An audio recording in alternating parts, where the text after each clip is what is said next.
Ashton Carter is a familiar face around the Pentagon, having served in the number 2 spot for 2 years.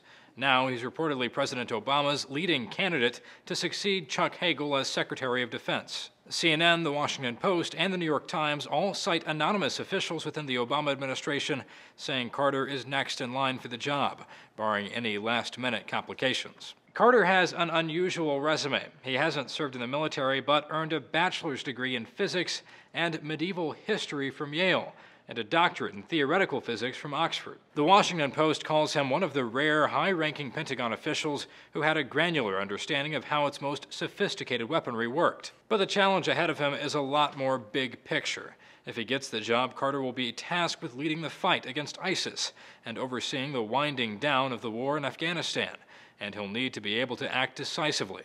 So, is he right for the job? John McCain, who will soon chair the Senate Armed Services Committee, told reporters Tuesday he thinks Carter is qualified, but went on to predict Carter won't be able to make his voice heard in the Obama administration. That's kind of a recurring theme. Journalists who cover defense say the real challenge for the next defense secretary will be getting the other department leaders and the administration to listen to what he has to say.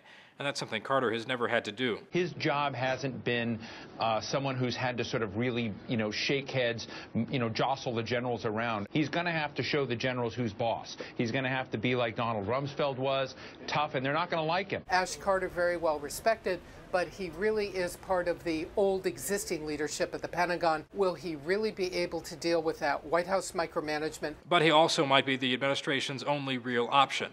After Hagel announced his resignation, some of the top contenders for the job included Jack Reed, Michelle Flournoy, and Jay Johnson, but all three of them have since asked not to be considered. The general consensus is that Carter will be a safe choice to avoid a lengthy confirmation battle, though the president can still change his mind. For Newsyam's Zach Toombs.